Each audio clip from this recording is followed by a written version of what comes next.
And he and his wife would travel around to different places in the country, and he would wear his colonel suit that you have seen him in, and he would do that, and his wife would dress up in it and put on an antebellum dress, and they would cook the chicken dinners with their secret herbs and spices.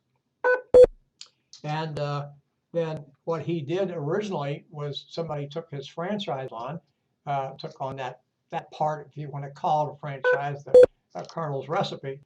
He charged them 5 cents as a royalty or fee for every chicken dinner they sold using his herbs and spices.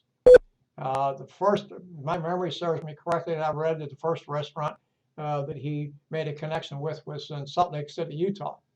And so he went on to have his own businesses, and then eventually he sold out to a company and became an ambassador for them. And Kentucky Fried Chicken, of course, it's called KFC today. Uh, it became a household commodity in the United States.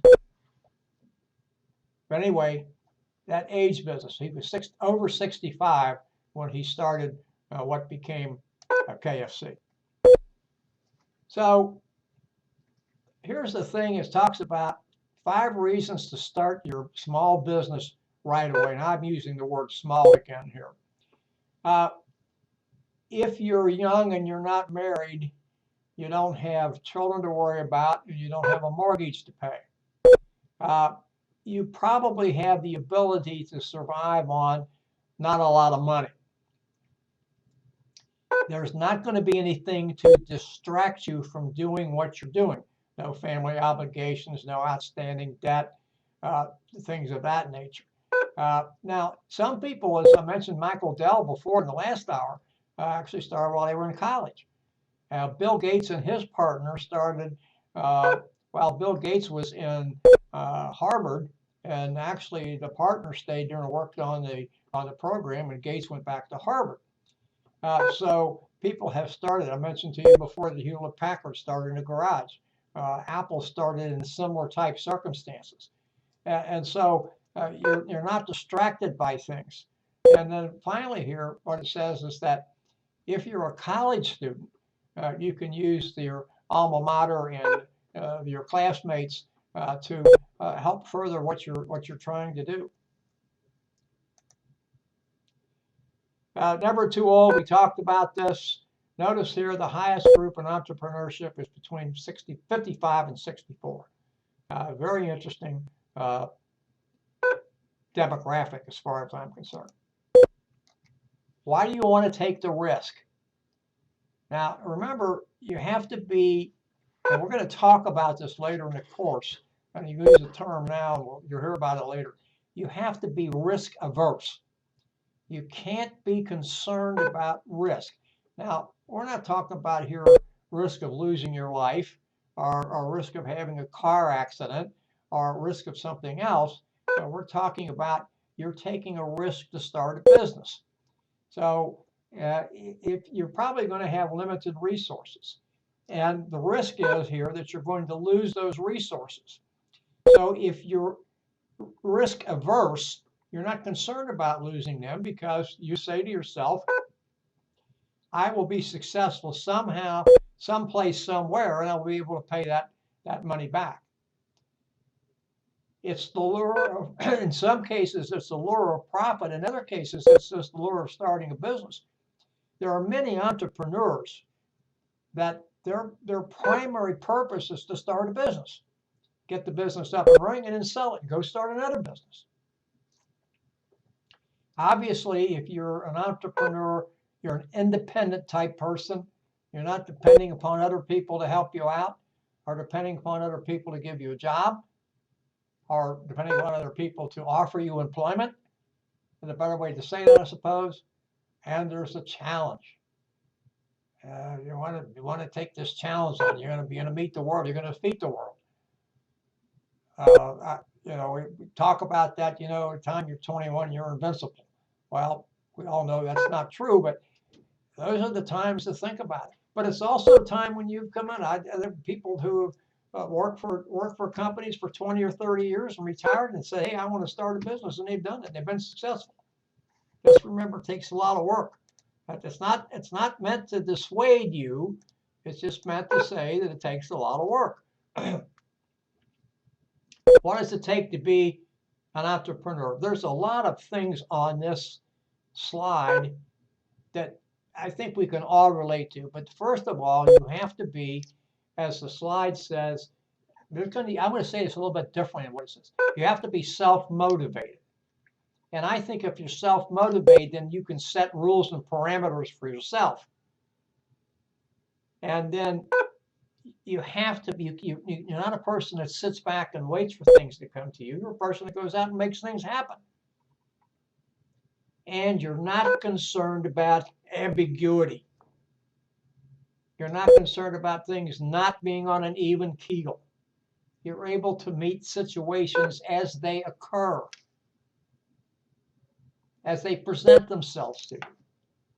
And so it makes it easy to be an entrepreneurial frame mind. And by the way, there's a test you can take there in the text about whether you're an entrepreneur or not, or you have an entrepreneurial spirit.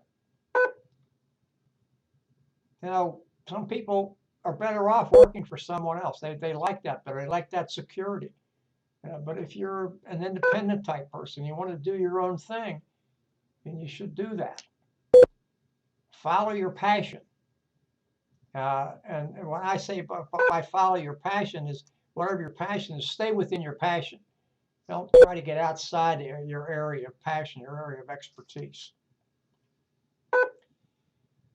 One of the key things here about starting a business, about becoming an entrepreneur, is doing one of two things. That's finding a need that is not being satisfied, or taking a current need that's not being, let me change this back. Finding a need that's not being met. In other words, people have this need. It could be a want. Now remember, need something you have to have, or want something you'd like to have. So either way, want or need, that there's out there, and there's nothing in the market that meets that. So it's a void.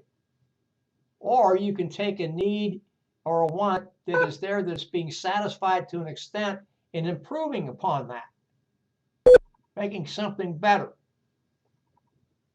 One of the things it talks here about is don't beat around the bush. Make sure you know what you're after, and then home in on that. And don't move from that. Don't stray from that. That's the part that's going to take you there. You have to be willing to give up, and you have to strike while the iron's hot. You just can't wait, because it won't come back. Here's an idea: is a good opportunity if. And we talked about some of this before. It meets the customer's needs. You have the ingenuity, the ability, and the resources to fill that need, or to satisfy that need is probably a better way to say that. Here's the next thing, and there are a couple of other things on here that are important, keeping the business moving and things of that nature. But one of the things that I really want to talk about here is whatever product or service you're offering, you're able to sell it at a price that returns a profit to you. Now, what do I mean by that? Well, let's say you go into XYZ business. You're going to make a new and better widget. And so all the widgets that are being sold today are being sold for $1.25.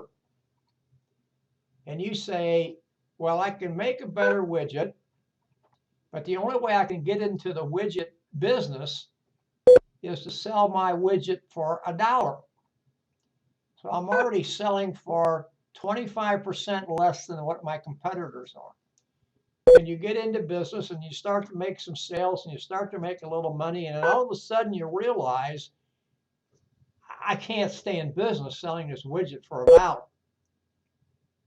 What's the problem here?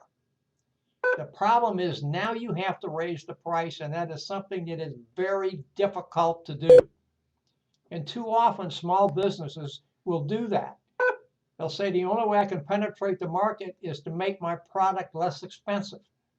Now I use the word less expensive instead of cheaper, or use the term less expensive instead of cheaper, because I want to keep the product on the same level. And if your product is cheaper, that's different. And I'm not going to talk about that. That's different. You already said it's cheaper. It's not the same quality. But less expensive means it is the same quality, but now I'm trying to sell it for less money, and I can't do that. I can't do that and make money.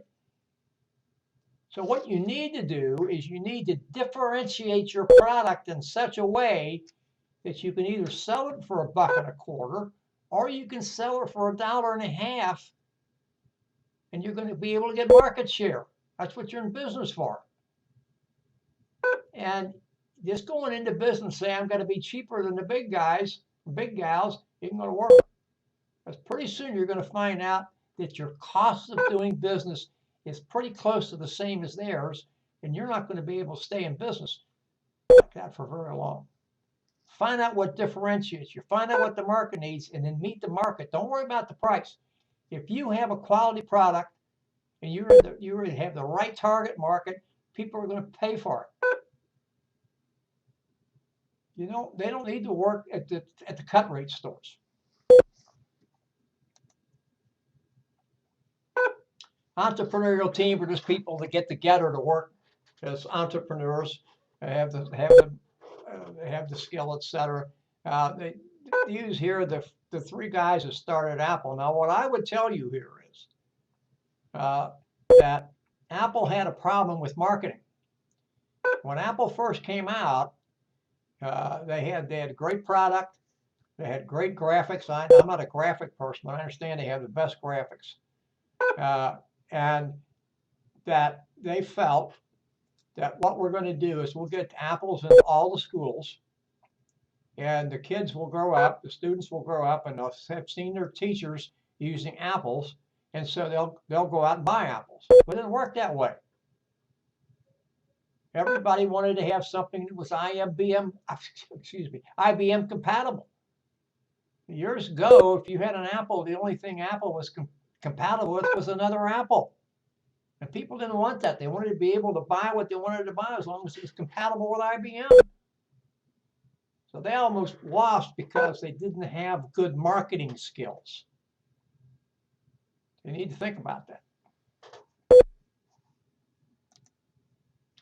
A micropreneur, a play on entrepreneur, except we put micro in front of it, are the people that start small businesses.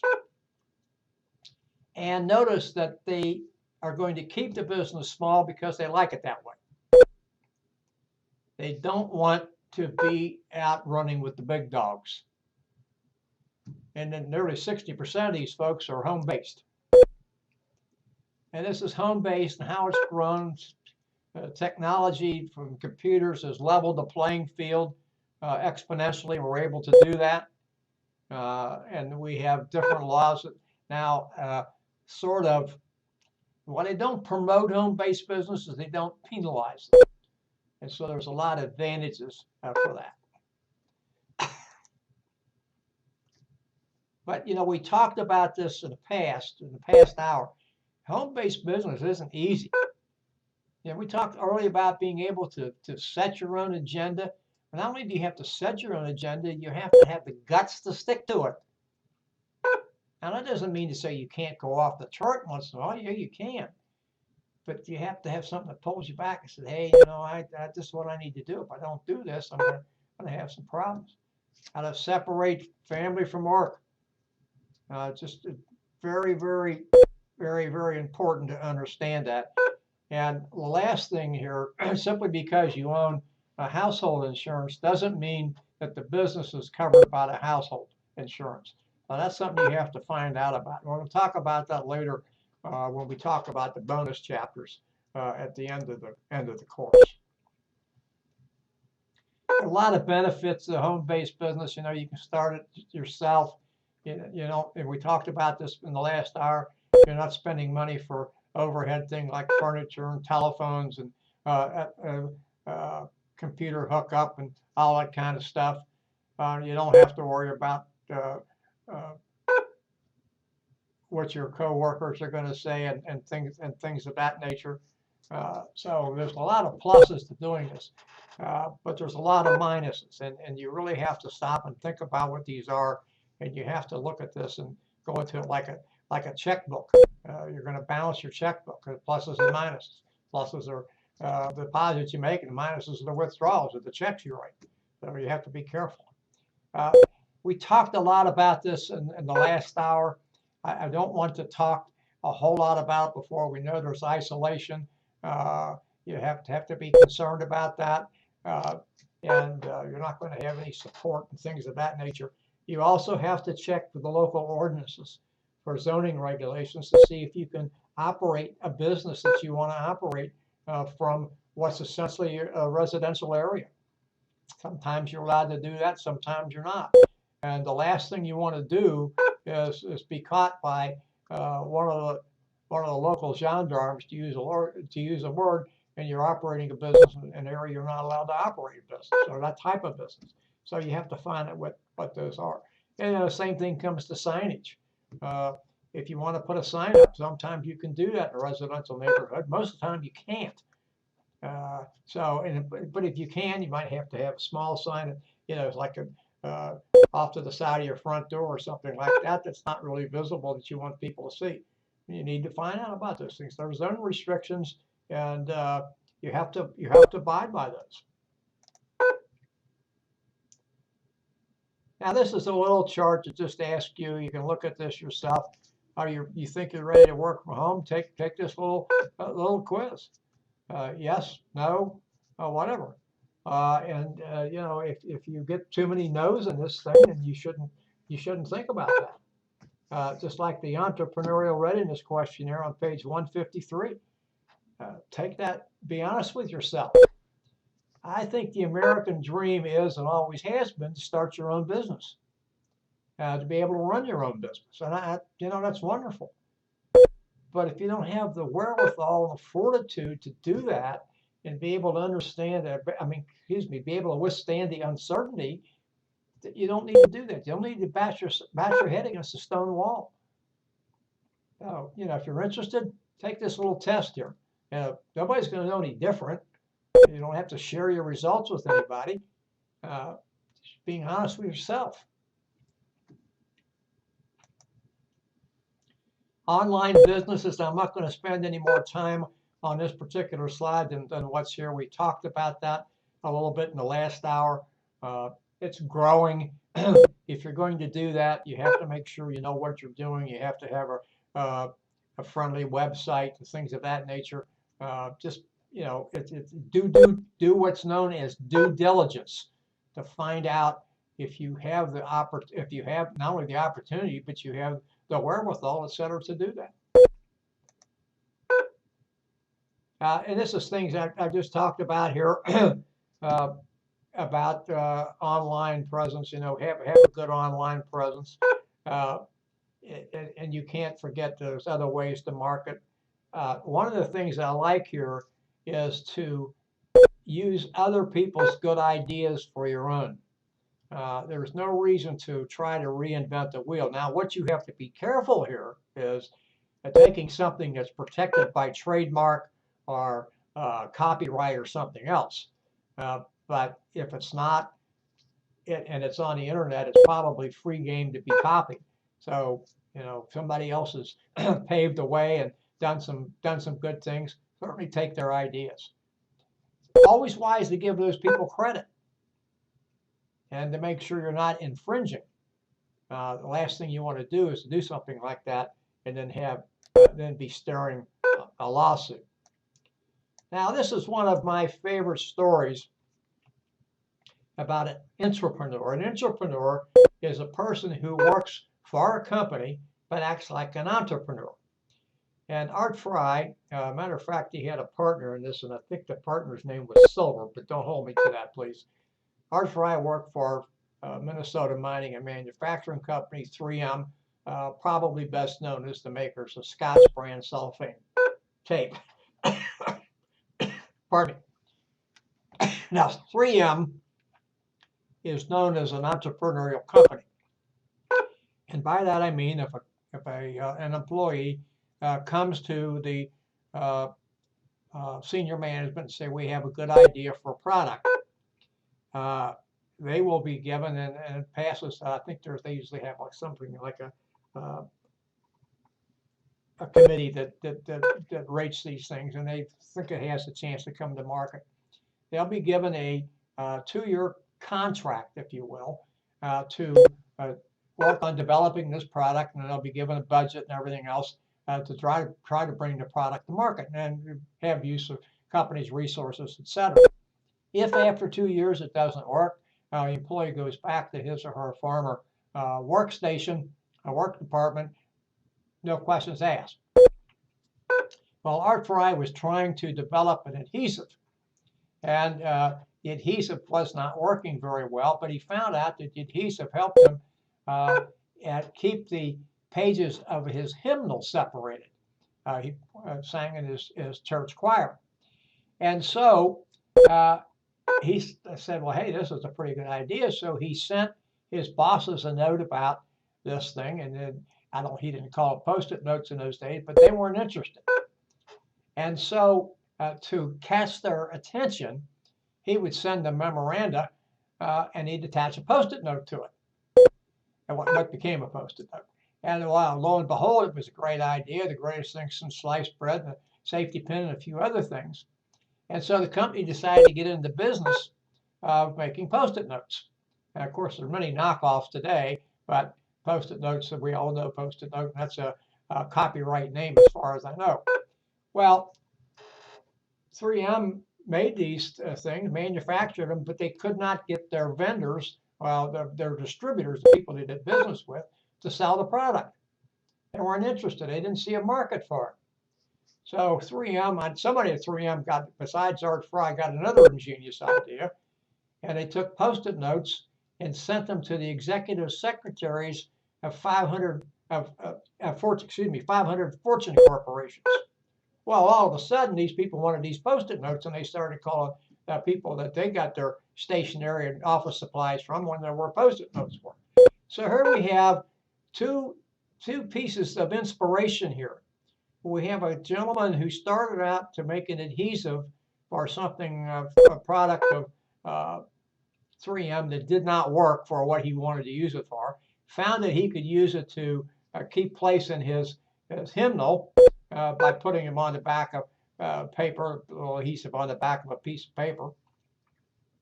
Finally got his bosses to understand he had a good idea, and then they couldn't get their distributors, people that sold their products, to take them on because they didn't see a market. Somebody said, okay, we'll contact the higher authority.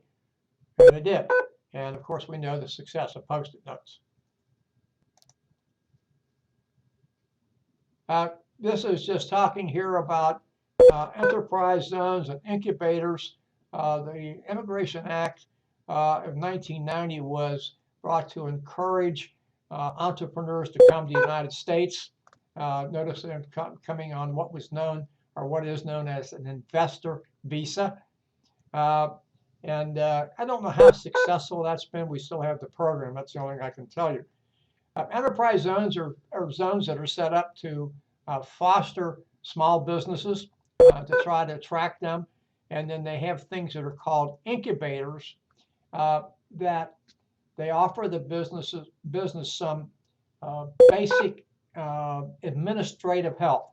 They'll provide secretarial help to them and things of that nature, so they don't have to worry about those kinds of things, and they can concentrate on the product that they're trying to manufacture or service they're trying to develop.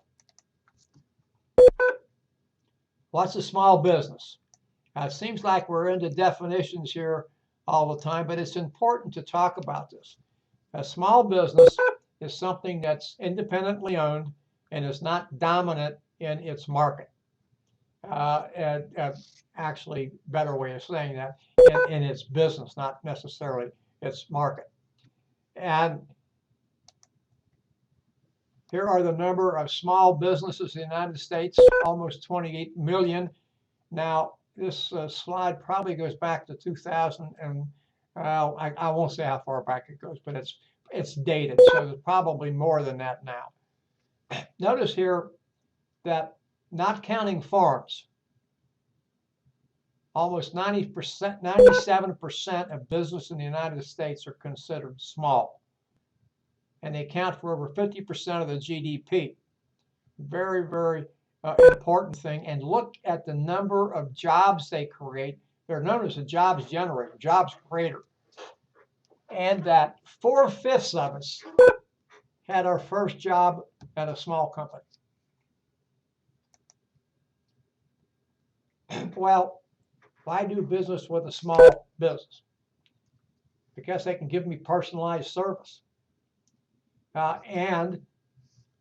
Because they can give me personalized service, they're able to take care of my issues much quicker than a large business. I was dismayed to find out that the small bank that my wife and I have been banking with for a good number of years has been bought out. And I feel that that's going to be a loss to me, because I'm not going to get the attention that I could get because people don't know me. And so maybe that'll change. Maybe it won't be as bad as I think, but it's going to be different. This particular slide talks about a misnomer. And the misnomer is that many small businesses fail, but they're put in failure category for a number of reasons that really don't relate to failure. I own a small business, but I'm working on another small business that I think has more potential, and I'm going to close the first one down. Not a failure. I decided to close. That's not a failure. A friend of mine, I was talking to him before we started tonight, owned a State Farm agency, State Farm Insurance Agency, for over 30 years. And he retired at the end of June. Now, someone connected to State Farm took his agency over, and she's moving it to a different location, in the same general area, but it's moving to a different location. But if we took him and somebody else didn't take his business on, and he closed it, say, well, that's a failure. Well, that's not a failure. He decided to retire. His children are not interested in doing that. They have lives of their own. And then sometimes when we change forms of business, it's considered a failure. It goes from sole proprietorship to partnership, or maybe the reverse. So sometimes the data that's kept by the Department of Commerce, while it's accurate, doesn't count the way it ought to count.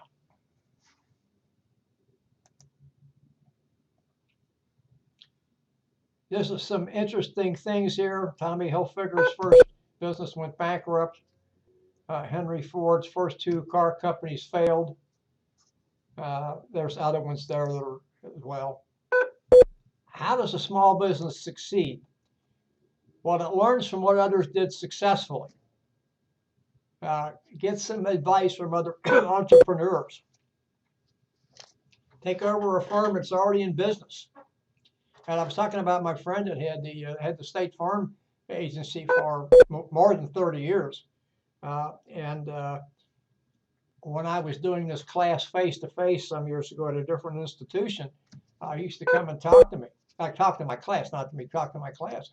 And one of the things he said was that he didn't talk to his other State Farm people in the area that could have helped him, because he looked at them as competitors. He said, I would have learned a lot from him. He said, I would do that over today if I thought about it. So you can learn a lot from people who are already in business, what they did, good, bad, and different. And most people are willing to share that experience with you. Now, they're not going to share things that are proprietary, but they're going to share that information because it's something that can be shared. Here's what I did that was good. Here's what I did that wasn't good. don't repeat my mistakes. This thing got going down with the ship. Ethical decision making. Again, I encourage you to look at those things. You can learn from them, and not an assignment. Here's what you have to do in business, and notice what the first thing, it starts with planning. And you have to know finance. You have to know about your customers, their needs and wants, and things of that nature. Obviously, you have to keep records. If you have employees, you have to know how to manage them. A business plan. That is the most important thing for a small business to do. Yes, there are many businesses that didn't have a a business plan, and they've been successful. But a business plan helps channel your thoughts. It keeps you in the same direction. It makes you do some things that you may not want to do on your own, simply because you're writing the plan and doing things of that nature. Now we can see a business plan on page, the basics of a business plan on page 165 and 166. It will tell your potential investors what you're in business for, what you offer, etc. And if you're going to talk to bankers or investors, they're not going to talk to you without a business plan. So you have to have one. Now, here's some things about a business plan to kind of gives you some ideas. You don't do a business plan overnight. You have to stop and think about it. And usually you're going to go through a number of editions of things. The most important thing in the business plan, especially if you're trying to get money, lend money, is the executive summary. The executive summary is written last. It's just like if you're writing a paper, you don't write the first part of the paper, which I just went out of my mind what the name of that is. You don't write the abstract first. You write the abstract after you've written your paper. That's what you do with a business plan. Because you write an executive summary first, and everything in the business plan has to follow the executive summary. You can't do that. Write that first. And one person should write it. Obviously, you ought to get a lot of input. You ought to have a lot of people helping you out with it.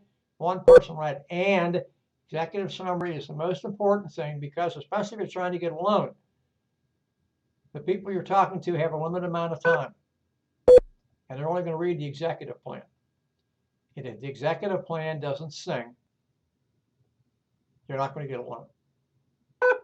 I know in today's market, it's tough to get a loan, especially for a new business.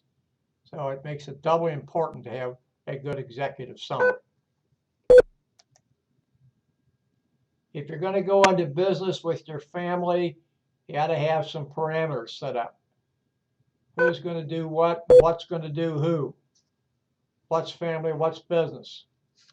It has to be a thing that everybody buys into. This is where we are today. This is where we expect to go. And it's the business document, and there should be a contract. Too many disputes over that. Where do you get money? Or small business? Well, you get from your savings or assets that you have. You get it from family and friends. You can sometimes get it from the government. You can get it from angel investors. You can also get it from venture capitalists. Now, the downside from a venture capitalist is this: they want their money, and they want their money sooner than maybe you want to give the money up.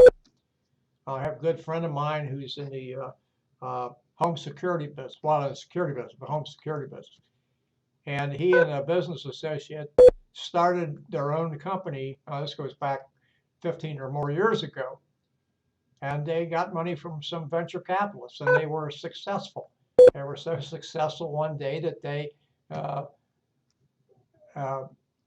hit the closing bell at the New York stock market. Pretty quickly, the venture capitalists wanted their money, and my friend and his business partner didn't have enough to fend them off, and didn't have enough to keep their business going, so they had to sell.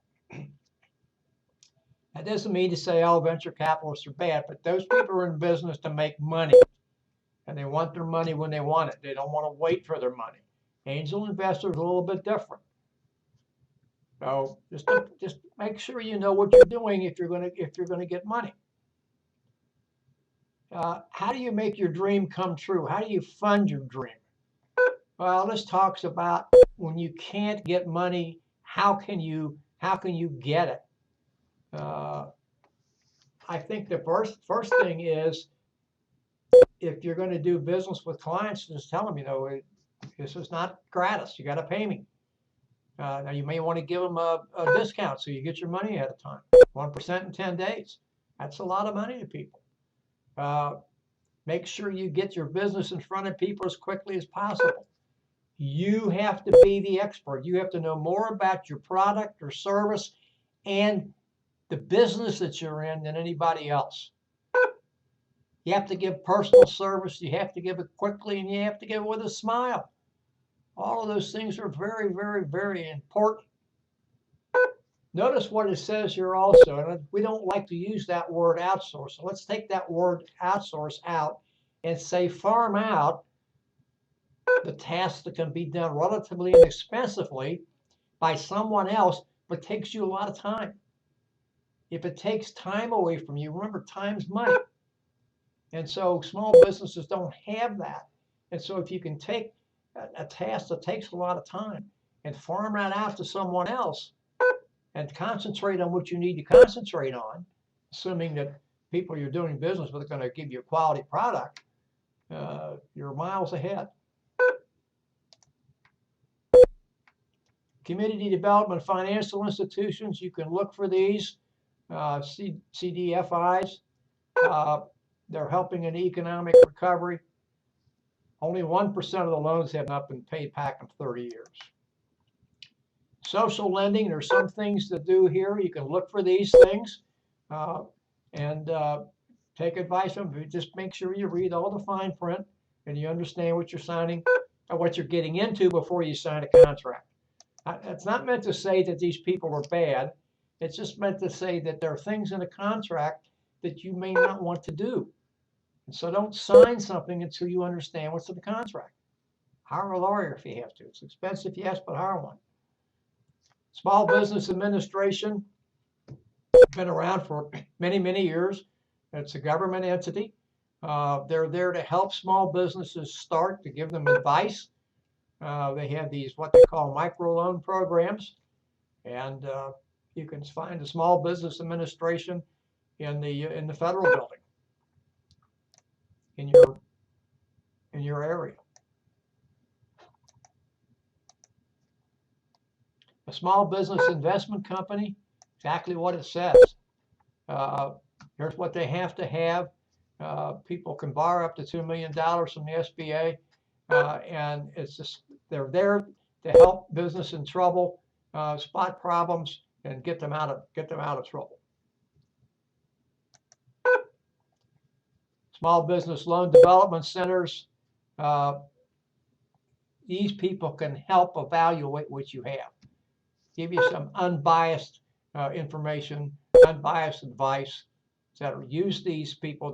They're government entities. They're there to do this business for you, and there's no cost for that. Community Advantage, a small loan advantage program, something that's done by the SBA. If you're interested, ask the SBA about this, whether it's good for you, whether you're eligible. And what I say to you is, if you're interested in starting a small business, get as much advice and help from the SBA as you possibly can.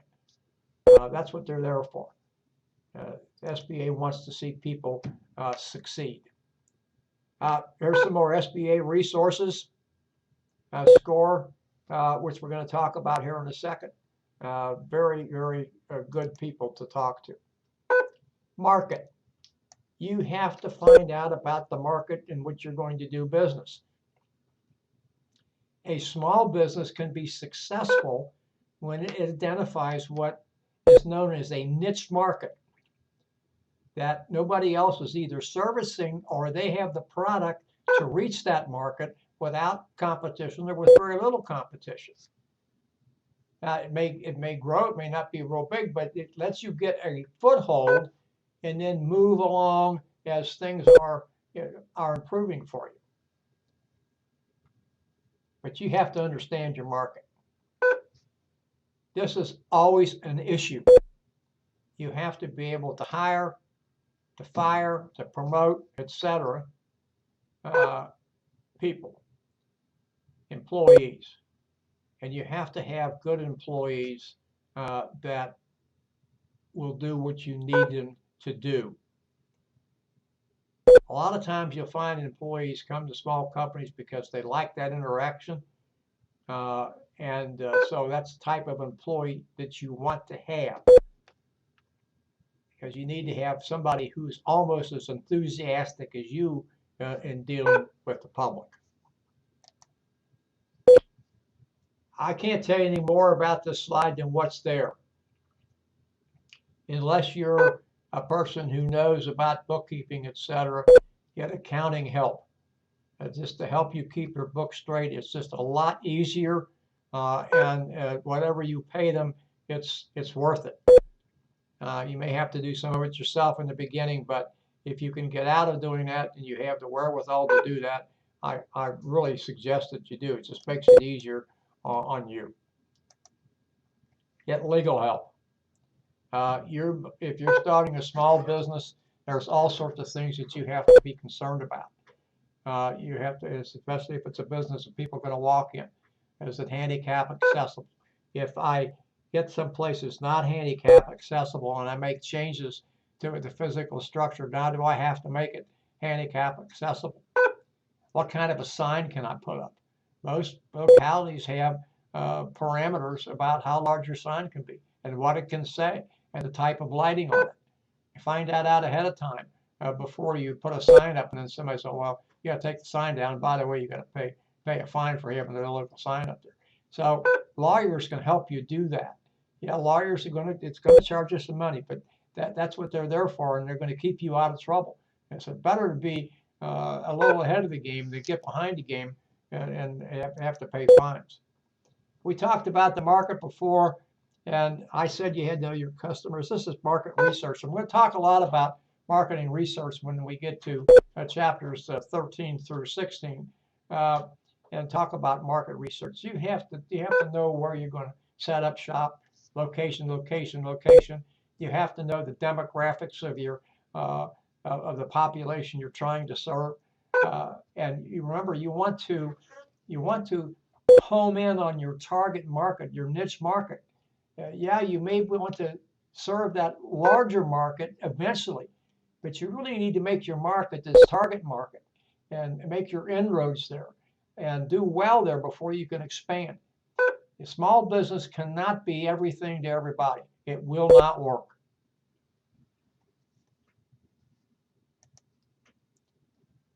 You can look for commercial loan help. A local banker might be able to help you.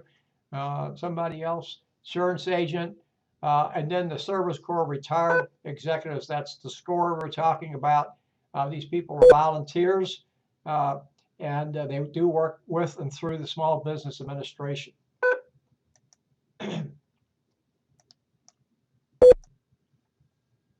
Emerging markets, you have to look for those. That's where entrepreneurs are going to make their money.